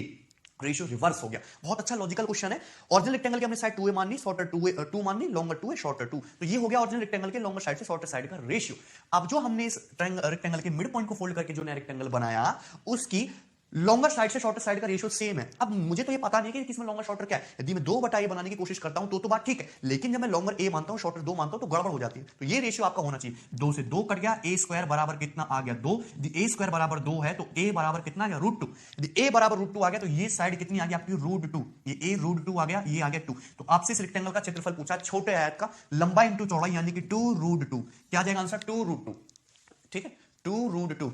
कोई डाउट है इसमें? क्या आएगा answer 2√2, B option. B option आपका करेक्ट आंसर है, ठीक है। चलिए आगे बढ़ेंगे और नेक्स्ट क्वेश्चन देखिए, क्वेश्चन नंबर 8। क्वेश्चन नंबर 8 बहुत आसान सवाल है, मैं आपको पहले भी करवा चुका हूं ऐसे पैरेललोग्राम में, मींस 2017 के पेपर में पूछा गया है। PQRS इज रेक्टेंगल, आपके पास एक आयत है PQRS, तो ये PQRS एक आयत हो गया, ठीक है, कोई समस्या नहीं है इसमें। उसके बाद PQ की जो लंबाई है वो है 24, क्यूआर की जो लंबाई है वो है 16, T is a point on RS, तो साइड आरएस पे एक कहीं कोई पॉइंट टी है और हमने इस तरीके से मिला दिया। What is the area of triangle PTQ, तो ये जो ट्रायंगल बना है ट्रायंगल पीटीक्यू, इसका एरिया क्या है? तो सभी को पता है कि जो ट्रायंगल पीटीक्यू बनेगा इसका एरिया पूरे रेक्टेंगल के एरिया का हाफ हो जाएगा। ओके, इस ट्रायंगल की बेस तो तुम्हारा 24 ही रहा, बेस तो तुम्हारा 24 रेक्टेंगल की लंबाई के बराबर, और हाइट है आपकी रेक्टेंगल की चौड़ाई के बराबर इंटू 16, तो 8 बार हो गया, और ये कितना आ गया आपका 192 आपका करेक्ट आंसर है ए ऑप्शन। क्लियर? सो बहुत आसान इजी क्वेश्चन। चलिए yes, next question number 9। Question number 9 थोड़ा फनी है, ध्यान से सुनना। An elephant of length 4 metre at one corner of a rectangular cage 30 centimetre into 16 centimetre and facing towards diagonally opposite corner. आपके पास एक हाथी है जो 4 मीटर लंबा है, वो एक रेक्टेंगुलर केज है, रेक्टेंगुलर केज, ठीक है ना, तो उसके एक कोने पे बंधा हुआ है, और जो रेक्टेंगुलर केज उसकी डायमेंशन दी हुई है 30 सेंटीमीटर, ये 30 मीटर होगा, 30 मीटर लंबा और 16 मीटर चौड़ा, ठीक है ना, and facing towards diagonally opposite corner, और अपोजिट कॉर्नर के डायगोनली जो है वो फेस करके खड़ा है। यानी कि इस तरीके से है, इस तरीके से है कि ये है आपका एक रेक्टेंगुलर केज, इसकी लंबाई तो है आपकी 30 मीटर और इसकी चौड़ाई है आपकी 16 मीटर। अब इसके एक कॉर्नर पे एक हाथी खड़ा हुआ है, तो ये हो गया आपका यहाँ पे कॉर्नर पे हाथी, ये हाथी है, ठीक है, और ये कॉर्नर की तरफ मुंह करके इस तरीके से खड़ा हुआ है डायगोनली अपोजिट, ठीक है। उसके बाद Elephant starts moving towards the diagonal opposite corner. It takes 15 seconds to reach the opposite corner. Rectangle जो एलिफेंट है, हाथी भाई, उन्होंने क्या किया कि डायगोनली चलना शुरू किया, रेक्टेंगल के डायगोनल के, जिससे कि वो अपोजिट कॉर्नर पे पहुंच जाएं, और वो 15 सेकंड में कॉर्नर पे पहुंच जाते हैं। अपोजिट कॉर्नर पे कितनी देर में पहुंच जाते हैं? 15 सेकंड में। तो आपसे हाथी की स्पीड पूछी है, तो एलिफेंट की स्पीड सभी को पता है क्या होती है, टाइम बराबर डिस्टेंस बटे, सॉरी स्पीड पूछी ना, तो स्पीड बराबर क्या हो जाएगा, डिस्टेंस बटे टाइम, ये होती है स्पीड बराबर डिस्टेंस बटे टाइम। तो सबसे पहले हमको पता लगाना होगा कि ये यहां से यहां तक हाथी की दूरी चली कितनी है। अगर ये 16 है और ये 30 है, लंबाई 30 है, चौड़ाई 16 है, तो रेक्टेंगल का जो ये डायगोनल होगा, कंप्लीट डायगोनल जो होगा रेक्टेंगल का, वो कितना हो जाएगा 34। कंप्लीट डायगोनल यहां से आता है कितने का हो जाएगा 34। अगर मैं इसको नाम दे दूं ABCD, तो डायगोनल जो है आपका AC ये 34 मीटर हो जाएगा। 8 15 17 ट्रिपलेट होता है, डबल ही तो है, 16 30 34। लेकिन ऑलरेडी हाथी जो है ये तुम्हारा 4 मीटर लंबा है, यानी कि जब यहां पे पहुंचेगा तो ये हाथी इसको 4 मीटर दूरी कम कवर करनी पड़ेगी, यानी कि हाथी जो दूरी कवर करेगा वो कितनी दूरी कवर करेगा टोटल, हाथी दूरी कवर करेगा टोटल 30 मीटर। तो अपोजिट कॉर्नर पे पहुंचने के लिए उसको 30 मीटर की डिस्टेंस कवर करनी पड़ेगी, 15 सेकंड में वो कवर करेगा। तो एलिफेंट की जो स्पीड है वो 2 मीटर पर सेकंड रही होगी, 2 मीटर पर सेकंड, बी ऑप्शन। क्लियर? आसान सवाल, आगे बढ़ेंगे। Yes, question number 11। Question number 11 बहुत अच्छा क्वेश्चन है, ध्यान से समझना। आपको एक बच्चे ने डाउट में पूछा था, इजी सवाल है। इन दी फिगर ABCD रेक्टेंगल, दिए गए चित्र में ABCD एक आयत है, इफ DP बराबर 8, यदि साइड DP की वैल्यू 8 सेंटीमीटर है, PB बराबर 2 सेंटीमीटर, साइड PB की वैल्यू 2 सेंटीमीटर है, तो आपसे PC परपेंडिकुलर टू BD, ये जो PC है आपका BD पे perpendicular, that means angle 90 degree का है, तो आपसे AP की लंबाई पूछिए। क्वेश्चन सॉल्व करने से पहले आपको एक सिंपल सी थोड़ी राइट एंगल ट्रायंगल की पता होनी चाहिए, जिसमें मैंने आपको काफी सारे क्वेश्चन कराए कि सपोज आपका एक समकोण त्रिभुज राइट एंगल ट्रायंगल है एबीसी, इसमें ये एंगल 90 डिग्री का है, ये एंगल 90 डिग्री का है। यदि मैं 90 डिग्री वर्टेक्स से हाइपोटेन्यूज पे परपेंडिकुलर डाल दूं इस तरीके से एडी, तो परपेंडिकुलर बीडी की जो लंबाई होगी वो लेग्स का प्रोडक्ट यानी कि एबी गुणा बीसी और बटे हाइपोटेन्यूज एसी इसके बराबर होगी, इसके बराबर होगी, ये आपको पता होना चाहिए। ठीक, सिमिलरली अगर ये तुम्हारा 8 सेंटीमीटर दे रखा है डीपी और पीबी तुम्हारा 2 सेंटीमीटर दे रखा है, तो पीसी कितना हो जाना चाहिए तुम्हारा 4 सेंटीमीटर। पीसी कितना आ जाएगा आपका 4 सेंटीमीटर। कोई डाउट है इसमें? पीसी की लंबाई कितनी आ चुकी है आपकी 4 सेंटीमीटर। कैसे? ये जो ट्राइंगल है ट्राइंगल बीसीडी, त्रिभुज बीसीडी एक राइट एंगल ट्राइंगल है, इसमें ये एंगल 90 डिग्री का है, 90 डिग्री के सामने बीडी हाइपोटेन्यूज है, हाइपोटेन्यूज पे परपेंडिकुलर डाला गया जिसको 8 और 2 में डिवाइड कर रहा है, 8 सेंटीमीटर 2 सेंटीमीटर, यही है, यही 8 सेंटीमीटर 2 सेंटीमीटर परपेंडिकुलर हाइपोटेन्यूज पे डालो तो इस पीसी की जो लंबाई होगी अंडर रूट 8 गुणा 2, इनका ज्योमेट्रिक मीन 4 सेंटीमीटर होनी चाहिए, तो पीसी 4 सेंटीमीटर पता चलेगा। लेकिन मुझसे तो पीए पूछा है और मैंने आपको एक थ्योरम बताया कि यदि आप रेक्टेंगल के अंदर कहीं भी कोई पॉइंट पी ले लो, उस पॉइंट पी से जो आपकी पॉइंट पी से जो अपोजिट वर्टेक्स होते हैं उनकी दूरियों के स्क्वायर का सम बराबर होता है, यानी कि आपका ये जो पीडी स्क्वायर यानी कि 8 स्क्वायर प्लस ये जो पीबी स्क्वायर यानी कि 2 स्क्वायर बराबर होगा आपका एपी स्क्वायर प्लस पीसी यानी कि 4 स्क्वायर, इसके इक्वल होगा। 64 प्लस 4 कितना हो जाएगा 68, 68 माइनस 16 किसके बराबर हो जाएगा एपी स्क्वायर, 8 में 6 का 2, 6 में से गया 5, 52, 52 बराबर एपी स्क्वायर, दोनों तरफ से अंडर रूट लेंगे, 13 चौका 52, तो 2 अंडर रूट 13 आ जाएगा आपका एपी। एपी की लंबाई क्या आ जाएगी 2 under root 13 centimetre. B option, B option आपका करेक्ट आंसर है। क्लियर है? तो बहुत इजी आसान क्वेश्चन था। चलिए next question number 12। Question number 12 is again a very good question. ठीक है, एक फॉरेन चैनल है वहां से क्वेश्चन है, बहुत अच्छा क्वेश्चन हमको लगा रेक्टेंगल का, ध्यान से देखना। इन रेक्टेंगल एबीसीडी, एक आयत है आपका एबीसीडी, उसमें एंगल एबी, इसमें साइड एबी पे ये एक एंगल बना दिया एंगल एबी जो 90 डिग्री है, साइड ये जो है साइड सीडी पे ये एंगल बना दिया सीएफडी जो कि 90 डिग्री है, this angle is 90 degree. DF की जो लंबाई है, साइड डीएफ की जो लंबाई है वो कितनी दी है आपको 7 सेंटीमीटर। साइड एफसी की जो लंबाई है वो कितनी दी है आपको 24 सेंटीमीटर। साइड एफसी की जो लंबाई है वो कितनी दी आपको 24 सेंटीमीटर। एई, साइड एई की जो लंबाई है वो कितनी दी आपको 15 सेंटीमीटर। ठीक है, उसके बाद perimeter of rectangle ABCD, rectangle का परिमाप आपसे पूछा है। देखिए बहुत आसान सवाल, ध्यान से देखिए। यदि आप ट्रायंगल सीएफडी को देखिए, साइड 7 है साइड 24 है, तो ट्रिपलेट से सीडी कितना हो जाएगा 25, पाइथागोरस थ्योरम से 7 24 25, तो रेक्टेंगल की लंबाई 25 आ गई। अगर साइड सीडी 25 है तो साइड एबी भी 25 होगा, आमने सामने की भुजाएं बराबर होती है। मुझसे पूछा है पेरीमीटर, तो पेरीमीटर के लिए मुझे लंबाई तो पता है, सिर्फ मुझे चौड़ाई की वैल्यू चाहिए। ठीक है, ये साइड 25 है ये साइड 15 है, तो this side should be 20, triplet से 15 20 25 ट्रिपलेट होता है। ठीक, मुझे रेक्टेंगल की चाहिए चौड़ाई। यदि हम यहां पे ये पॉइंट ई है, पॉइंट ई से पास करते हो, यदि हम एक परपेंडिकुलर डालें इस तरीके से कि ये एंगल आपका 90 डिग्री का, ये एंगल आपका 90 डिग्री का, इस तरीके से हम डाल सकते हैं, this angle is 90 this angle is 90, simple सी बात है। सपोज ये जो पॉइंट है आपका, ये जो पॉइंट आपका, सपोज ये पॉइंट आपका P है और ये जो पॉइंट आपका, ये पॉइंट सपोज आपका Q है, सिंपल सी बात, P और Q। ठीक, अब ध्यान समझने की कोशिश करना, ये 15 है ये 25 है ये 20 है, ये साइड 15 साइड 20 है साइड 25 है, तो यदि मैं ट्रायंगल एईबी को देखूं, हाइपोटेन्यूज पे परपेंडिकुलर डल रहा है, तो ये EQ की जो लंबाई होगी 15 गुणा 20 बटे 25, ये कितना आएगा आपका 12 सेंटीमीटर। सो EQ की जो लंबाई है ये कितनी आ गई आपकी 12, 15 गुणा 20 300 बटा 25 12 आ जाएगा, मैंने आपको सिंपल से बताया। अगर ये 20 से ये 12 है तो BQ कितना हो जाएगा आपका 16 सेंटीमीटर, ये लंबाई आपकी 16 हो जाएगी, 20 12 16 ट्रिपलेट होता है, आपका PC भी 16 होगा, आपका PC भी 16 होगा, एकदम सेम डिस्टेंस है, ये 16 तो ये 16। नाउ मुझे रेक्टेंगल की चौड़ाई चाहिए, EQ मुझे पता है 12, यदि मुझे ये डिस्टेंस EP और पता लग जाए तो क्वेश्चन सॉल्व, मुझे ये डिस्टेंस EP और पता लग जाए तो क्वेश्चन सॉल्व। और इसके लिए मैं क्या यूज करूंगा, इसके लिए हम यूज करेंगे सिमिलैरिटी। ध्यान से सुनना, आपको यहां पे दो ट्रायंगल सिमिलर दिख रहे हैं, triangle EPC triangle FDC, triangle EPC triangle FDC। कैसे? दोनों ही ट्रायंगल में ये एंगल 90 90 और ये वाला एंगल दोनों ट्रायंगल में कॉमन, तो तीसरा जो एंगल होगा वो ऑटोमेटिकली इक्वल होगा दोनों ट्रायंगल का, होगा ट्रायंगल EPC और ट्रायंगल DFC, दोनों ट्रायंगल सिमिलर है। अब यहां पे करस्पॉन्डिंग साइड का रेशियो क्या होना चाहिए, बराबर होना चाहिए। हमको चाहिए ये साइड PE, तो इस वाले ट्रायंगल के सामने क्या है साइड PE, बड़े वाले ट्रायंगल सेम इसी एंगल के सामने क्या है साइड 7। ठीक है, उसके बाद यहां पे इस वाले एंगल के सामने क्या है आपकी साइड, ये कितनी दे रखा है आपको 16, और बड़े वाले ट्रायंगल में सेम उसी एंगल के सामने साइड क्या है आपको कितनी दे रखी है, ये पूरी 24। FC कितना दे रखा है 24, तो यहां से PE की जो लंबाई हो जाएगी 8 दूनी 16 8 दिया 24, 14 बटे 3 सेंटीमीटर। PE की लंबाई कितनी हो जाएगी 14/3 सेंटीमीटर। क्लियर? जो साइड PE है इसकी लंबाई 14/3, ये 14/3 ये 12, तो रेक्टेंगल की जो चौड़ाई है 12 प्लस 14 बटे 3, तो 36 प्लस 14 यानी कि 50 बटे 3 सेंटीमीटर। ये 50 बटे 3 ये भी कितना हो जाएगा 50 बटे 3, चौड़ाई चौड़ाई बराबर। पेरीमीटर पूछा है तो चारों को जोड़ देंगे, 25 25 50 प्लस ये कितना हो गया 50, और 50 प्लस 50/3 यानी कि 100/3। ठीक है ना, तो ये तुम्हारा 150 प्लस 250 बटे 3 सेंटीमीटर, ये आपके रेक्टेंगल का पेरीमीटर आ जाएगा। ए ऑप्शन, ए ऑप्शन आपका करेक्ट आंसर है। सो बहुत आसान इजी और कंसेप्चुअल क्वेश्चन था। इस साइड 25 आपको निकालनी है, ये 15 20 आपको सिमिलरिटी, यहां पे आपको सिमिलरिटी का यूज करना है। ठीक है, चलिए आगे देखेंगे next question number question number 13 ना, ABCD is a rectangle, P, Q and R are the midpoints of BC, CD and DA. Okay, ये जेड के पेपर का क्वेश्चन है, बहुत आसान सवाल है, ध्यान से समझना, बस अप्रोच सही होनी चाहिए। कि सपोज ABCD आपके पास एक रेक्टेंगल है, तो ये होगा rectangle ABCD, so this is my rectangle beautiful ABCD। P, Q and R are the midpoints of BC, CD and DA। तो साइड BC का मिड पॉइंट हो गया P, CD का मिड पॉइंट हो गया आपका Q एंड DA का mid point हो गया आपका, इस मिड पॉइंट हो गए। The point S lies on the line QR, तो हमने लाइन Q से R को मिलाया, ये होगी line QR in such A way that SR ratio QS 1:3।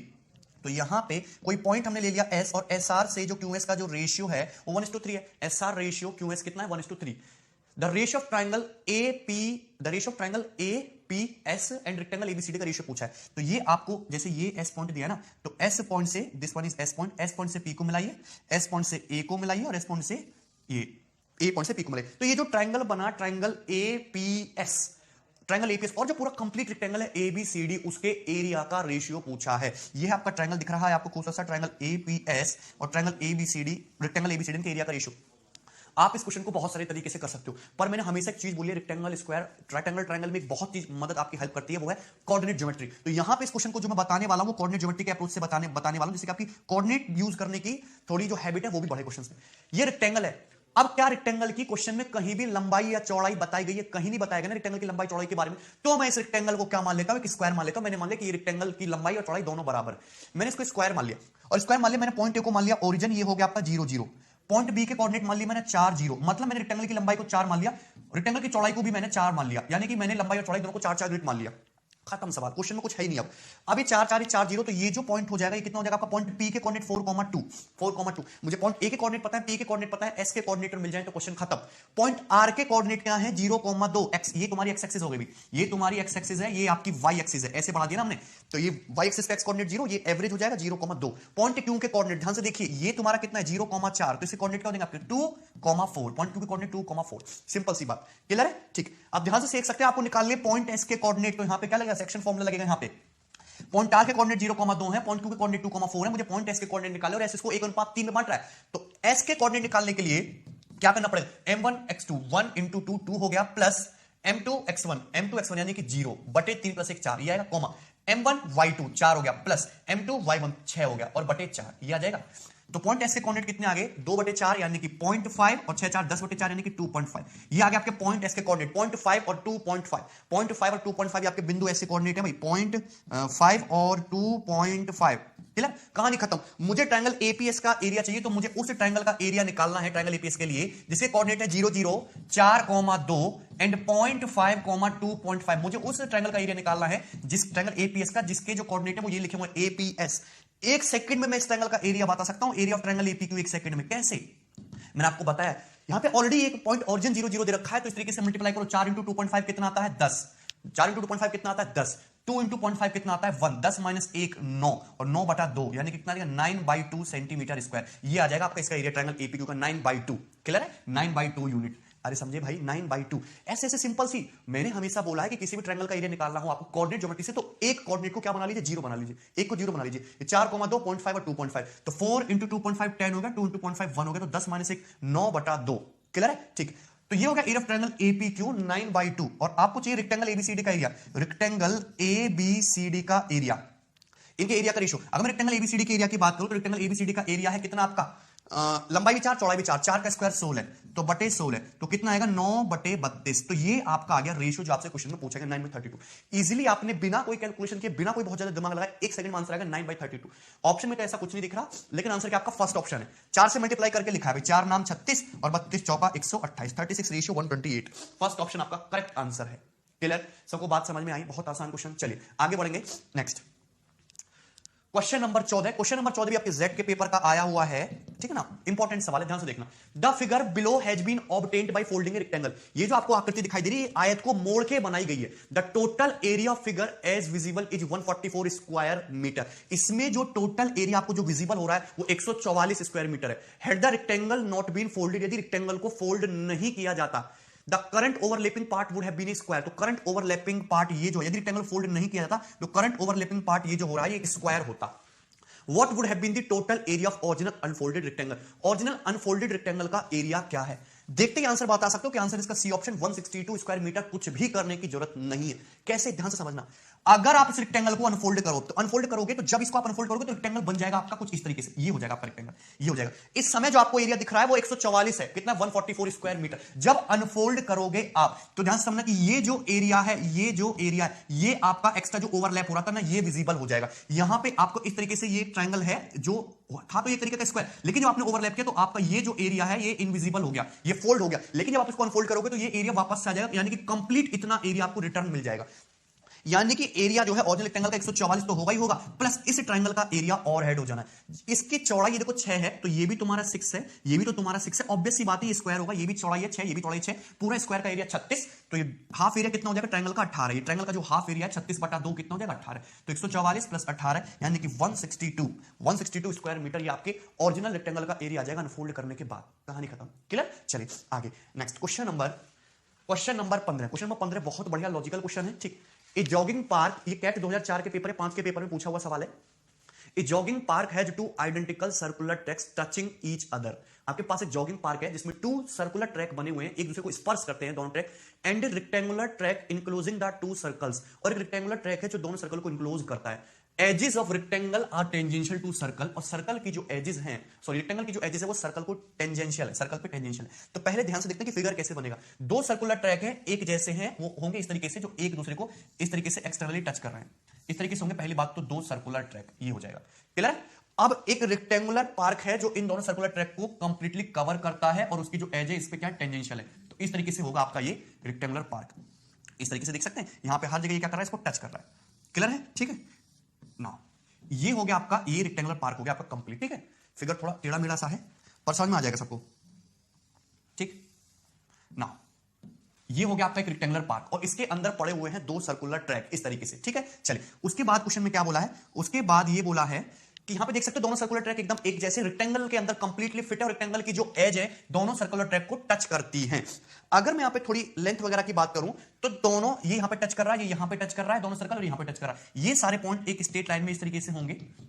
यदि मैं ईच सर्कल की रेडियस को 1 मान लेता हूं, circle of each radius 1, circle of each radius 1, each circle की जो रेडियस है हमने 1 मान लिया। अगर रेडियस 1 मान ली तो इस सर्कल का जो डायमीटर है, इस सर्कल का जो डायमीटर है ये कितना हो जाएगा आपका 2, सर्कल का जो डायमीटर है ये भी कितना हो जाएगा 2। अल्टीमेटली कहने का मतलब है कि रेक्टेंगल की जो लंबाई है 2 + 2 ये कितनी हो जाएगी 4, रेक्टेंगल की लंबाई हो जाएगी आपकी 4, रेक्टेंगल की लंबाई 4 हो गई।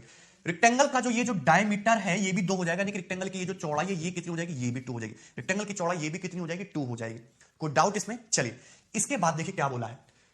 2 फ्रेंड्स ए और बी, 2 दोस्त हैं ए और B, start jogging simultaneously from the point where one of the circular track, ठीक है।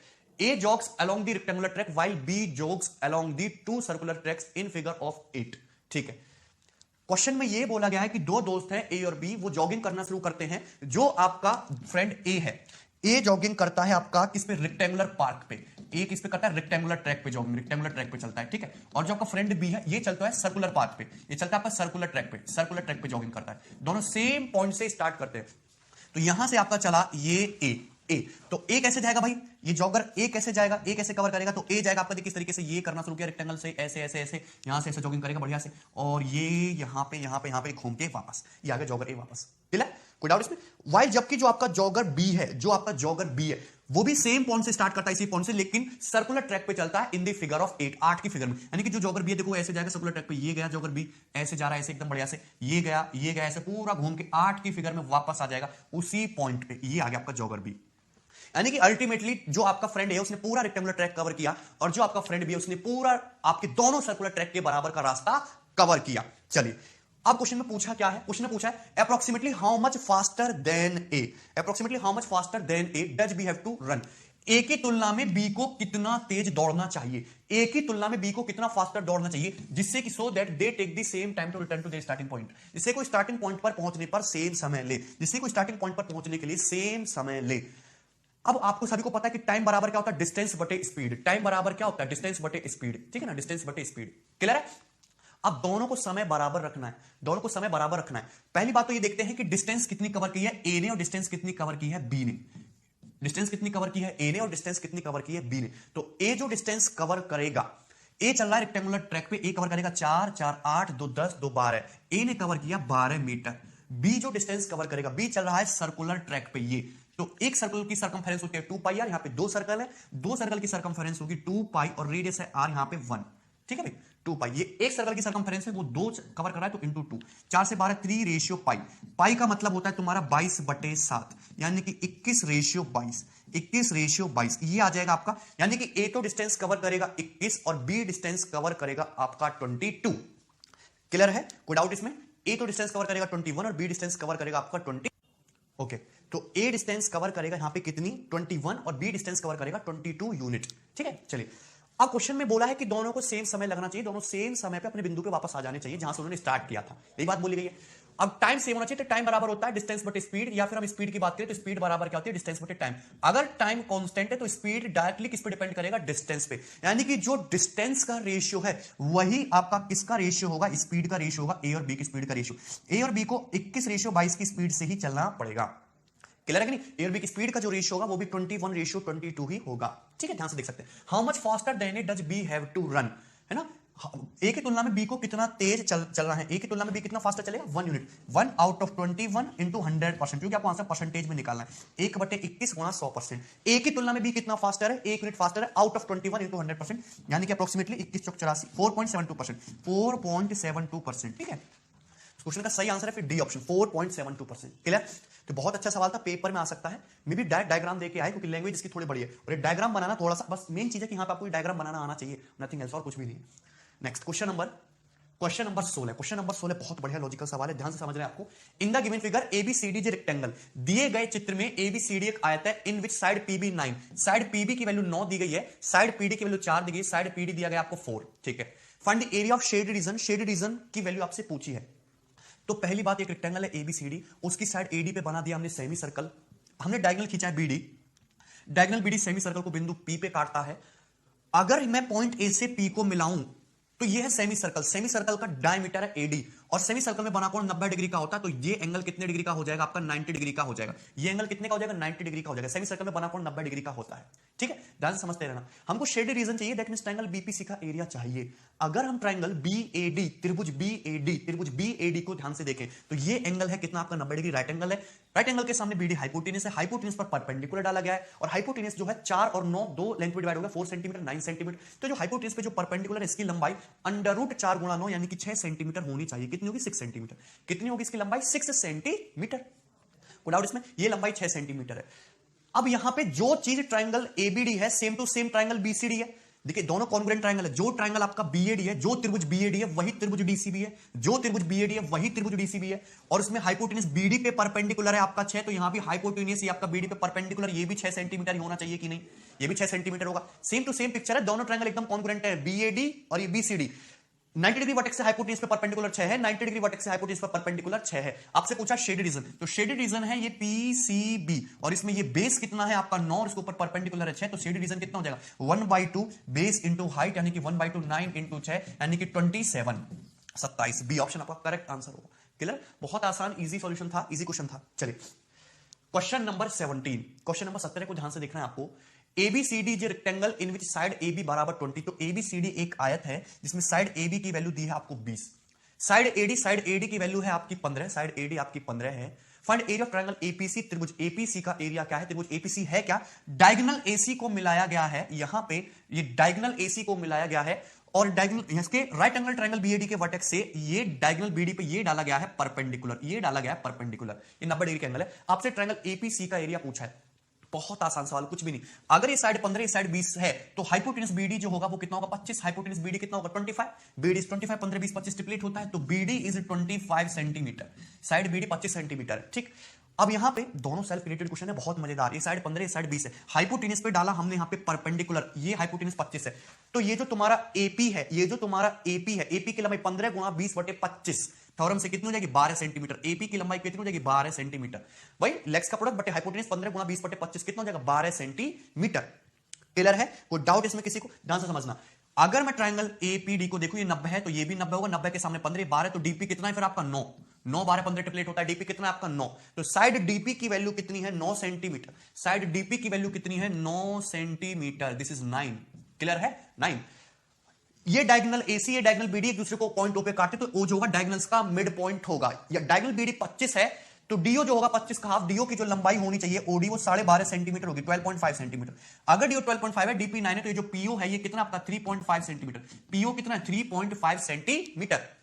कांटा दूरी पीओ कितनी है 3.5, सवाल खत्म। ये ट्रायंगल एबीडी ये ट्रायंगल बीसीडी दोनों कॉन्ग्रुएंट है। 90 डिग्री से हाइपोटेनस पे परपेंडिकुलर 12 है, 90 डिग्री से हाइपोटेनस पे परपेंडिकुलर ये भी कितना हो जाएगा 12 ही हो जाएगा कि नहीं, क्लियर है। बस मुझे शेडेड एरिया चाहिए, तो शेडेड एरिया दो ट्रायंगल से मिलकर बना है, triangle AOP triangle COP. Triangle AOP का जो एरिया होगा वो कितना होगा 1/2 ये 12 ये 3.5 1/2 12 इंटू 3.5 1/2 और साइड का प्रोडक्ट 1/2 12 इंटू 3.5 ये हो जाएगा। लेकिन यदि मैं ट्रायंगल सीओपी के एरिया की बात करूं तो 1/2 बेस इंटू हाइट इसका भी होना चाहिए, बेस कितना 3.5 बेस 3.5 और सामने वाले वर्टेक्स से परपेंडिकुलर ये भी 12 यानी कि इसका एरिया भी सेम होगा। तो टोटल एरिया क्या करना पड़ेगा इसका डबल करना पड़ेगा, 2 से 2 कितना आ जाएगा 42 सेंटीमीटर स्क्वायर। ये आपका करेक्ट आंसर होगा बी ऑप्शन 42। क्लियर है सबको बात समझ में। 12 इंटू 3.5 का हाफ है 3.5 और ये इस पे हाइट कितनी जाएगी 12 और इसका क्या करना पड़ेगा आपको डबल। नेक्स्ट सवाल देखिए question number 18। Yes question number 18 is very very important and very very logical, ठीक है ना। बहुत मजेदार सेल्फ रिलेटेड कॉपीराइटेड क्वेश्चन एकदम, ठीक है, ध्यान से समझना है, मोस्ट इंपॉर्टेंट है, ठीक है। चलिए आपके पास एबीसीडी जो रेक्टेंगल एबीसीडी एक आयत है, एबीसीडी का आयत कोई दिक्कत नहीं। E is any point on side CD पर कहीं कोई पॉइंट ई है, ठीक है ठीक है। फिर उसके बाद क्या बोला डायगोनल एसी विकर्ण एसी भुजा बीई को बिंदु ओ पर काटता है, बिंदु ओ पर काट रहा है। BO is perpendicular to AC, ये जो लाइन बीओ है ये एसी पे परपेंडिकुलर है, यानी कि ये एंगल कितने का दिया 90 डिग्री का गिवन है। If area of triangle OEC one triangle OEC का एरिया 1 सेंटीमीटर स्क्वायर गिवन है और ट्रायंगल बीओसी का एरिया 4 सेंटीमीटर स्क्वायर गिवन है, 4 बीओसी का एरिया 4 ओईसी का एरिया 1। तो आपसे रेक्टेंगल एबीसीडी का पेरीमीटर परिमाप पूछा है कि रेक्टेंगल का पेरीमीटर क्या है, रेक्टेंगल का परिमाप क्या है, ठीक है। बहुत आसानी से क्वेश्चन को सॉल्व कर सकते हो। पहली बात तो मैं हमेशा एक चीज कहता हूं कि किसी भी रेक्टेंगल या पैरेललोग्राम स्क्वायर के अंदर यदि हम क्रॉस बनाए तो हमेशा दो सिमिलर ट्रायंगल बनेंगे और सिमिलर ट्रायंगल में आपको पता होना चाहिए कि करस्पॉन्डिंग साइड का रेशियो बराबर होता है। अच्छा पहली बात हम ये ट्रायंगल बीसीई त्रिभुज बीसीई, ये जो त्रिभुज दिख रहा है ना त्रिभुज बीसीई, ये त्रिभुज बीसीई इसको ध्यान से देखें। अगर मैं साइड बीई को बेस मानता हूं, साइड बीई को बेस मानता हूं, ये एरिया 1 ये एरिया 4, तो जिस रेशियो में एरिया है बेस भी उसी रेशियो में होगा, यानी कि ईओ से जो ओबी का अनुपात है, जो ईओ से ओबी का अनुपात है वो 1:4 होगा। अगर ईओ से ओबी का अनुपात 1:4 है तो यहां पे ओसी से ये जो ओसी से ओए का अनुपात है ये भी 1:4 होगा। ओसी से ओए का अनुपात भी 1:4, ईओ से ओबी का अनुपात भी 1:4, करस्पॉन्डिंग साइड का रेशियो तो बराबर होना चाहिए ना। अब ध्यान से सुनना, ये जो ट्रायंगल है ट्रायंगल ईओसी ट्रायंगल एओबी दोनों के दोनों ट्रायंगल कैसे सिमिलर, क्योंकि क्रॉस बना हुआ है, वर्टिकल अपोजिट एंगल इक्वल है, ये एंगल इसके बराबर, ये एंगल इसके बराबर, दोनों ट्रायंगल सिमिलर है और जिनमें करस्पॉन्डिंग साइड का रेशियो कितना है 1:4। करस्पॉन्डिंग साइड का रेशियो कितना है यहाँ पे 1:4। अगर करस्पॉन्डिंग साइड का रेशियो 1:4 है तो एरिया का अनुपात कितना होगा, एरिया का अनुपात 1:16 होगा। अगर एरिया का अनुपात 1:16 है दैट मींस अगर ये ट्रायंगल का एरिया आपका 1 है तो ट्रायंगल एओबी का एरिया कितना होगा फिर आपका 16, कितना होगा 16। ट्रायंगल एओबी का एरिया कितना होगा आपका 16, बस कहानी खत्म 16। क्लियर, कोई डाउट इसमें। नाउ यहां पे मुझे पता है कि ओसी से ओए का रेशियो, ओसी यदि 1 यूनिट है तो एओ कितना है आपका 4 यूनिट है, ओसी से एओ का रेशियो 1:4 है। तो हमारे पास एक राइट एंगल ट्रायंगल दिखता है यहां पे ए बी सी, इसमें हाइपोटेन्यूज पे इस तरीके से परपेंडिकुलर डाला गया है ये ओ और ओसी से ये एओ का जो रेशियो है 1:4 है। अगर ये 1:4 है तुम्हारे इनका रेशियो तो जो लेंथ सेगमेंट बने जो लेग है उनका रेशियो कितना होगा 1:2 होना चाहिए कि नहीं। बीसी से एबी का रेशियो 1:2 होगा, यानी कि बीसी से एबी का रेशियो 1:2 होना चाहिए। राइट एंगल ट्रायंगल में हमने प्रॉपर्टी बताई कि हाइपोटेन्यूज पे परपेंडिकुलर डालोगे तो यदि तुम्हारे 1:4 है तो इसका अंडर रूट 1:2 होगा, 1/2 का स्क्वायर 1/4, यानी कि मुझे पता चल गया कि बीसी यदि x है तो एबी उसका डबल 2x है 1:2 के अनुपात में। यदि बीसी x है तो एबी उसका डबल कितना है 2x, खत्म, क्वेश्चन इज ओवर। ध्यान से समझना आप, ठीक है। यानी कि अगर ये साइड x है तो ये साइड कितनी है 2x। चलिए मुझे ट्रायंगल एबीसी का क्षेत्रफल पता है, ये 16 है 4 20, तो ट्रायंगल एबीसी का क्षेत्रफल यदि 16 4 20 है, ये साइड 2x है ये साइड x है, तो रेक्टेंगल का जो एरिया होगा वो 2x गुणा x होगा, लंबाई इंटू चौड़ाई। रेक्टेंगल का जो क्षेत्रफल है एबीसी का 20 तो पूरे रेक्टेंगल का 40 होना चाहिए, तो 2x स्क्वायर 40। यहां से x स्क्वायर कितना आ जाएगा 20 और x की वैल्यू कितनी आ जाएगी 2√5, x की वैल्यू कितनी आ जाएगी 2√5। आपसे पूछा रेक्टेंगल का परिमाप, तो रेक्टेंगल का परिमाप कितना हो जाएगा 2x 4x plus x 5x plus x 6x, 6x rectangle का परिमाप हो जाएगा तो दोनों तरफ 6 से मल्टीप्लाई कर दो तो 6x की वैल्यू क्या आ जाएगी 12√5। तो इस रेक्टेंगल का जो पेरीमीटर होगा वो कितना होगा 12√5, सी ऑप्शन, सी ऑप्शन आपका करेक्ट आंसर है। क्लियर है ना, 12√5। बहुत आसान इजी सवाल था। चलिए आगे बढ़ेंगे, question number 19। Yes question number 19 is again a very good question, बहुत बढ़िया सवाल है, ध्यान से समझना है। क्वेश्चन को करने से पहले आपको एक सिंपल सा कंसेप्ट पता होना चाहिए, मैंने आपको कराया भी था कि अगर सपोज आपके पास एबीसीडी एक ट्रिपेजियम है, एबीसीडी एक समलंब चतुर्भुज है ट्रिपेजियम, यदि मैं इस ट्रिपेजियम की साइड खींच दूं, ये एसी डायगोनल और ये बीडी डायगोनल एक दूसरे को बिंदु ओ पे काटते हैं, तो पैरेलल साइड पे जो दो ट्रायंगल बनते हैं, सपोज उनके एरिया एक्स और वाई है, तो जो नॉन पैरेलल साइड पे जो ट्रायंगल बनते हैं, सबसे पहली बात उनका एरिया एक तो बराबर होगा और अंडर रूट एक्स वाई और अंडर रूट एक्स वाई होगा। नॉन पैरेलल साइड पे जो एरिया बनेगा उनका एरिया इक्वल और अंडर रूट एक्स वाई होगा। ठीक है, ये थ्योरी पहले आपको पता होनी चाहिए।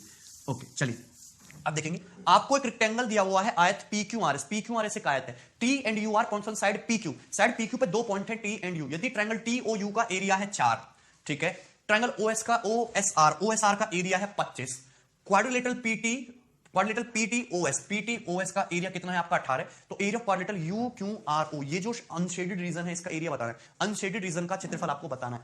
ध्यान से सुनना, अगर हम टी से एस को मिला दें, हमने टी से एस को मिला दिया और हमने यू से आर को मिला दिया, टी से एस को यू से आर को, इस तरीके से मिला सकते हैं। एस आर यू टी आपको एक फिगर दिखाई दे रही होगी इस तरीके की, यहां पे आप देख सकते हैं, ये है आपका एस, ये है आपका आर, ये है यू, ये है टी, इस तरीके से आपका ये मिला हुआ है एस आर यू टी है क्या, ये एक ट्रिपेजियम, और ये पॉइंट टू इंटरसेक्शन, ये 4 है, ये 25 है, ये एरिया 4 है, ये एरिया 25 है। तो चूंकि ये ट्रिपेजियम है तो 25 चौका 100, तो इन दोनों का एरिया इक्वल 10 होना चाहिए, 25 चौका 100 का अंडर रूट 10 2 100, 25 चौका 100, यानी कि मुझे पता चलेगा कि ये जो ट्रायंगल ओ यू आर है इसका एरिया कितना है 10, इसका एरिया कितना है 10, ट्रायंगल ओ यू आर का एरिया कितना है 10, इसको हटा देते हैं। हमको पता है कि ट्रायंगल ओ यू आर का एरिया कितना है आपका 10।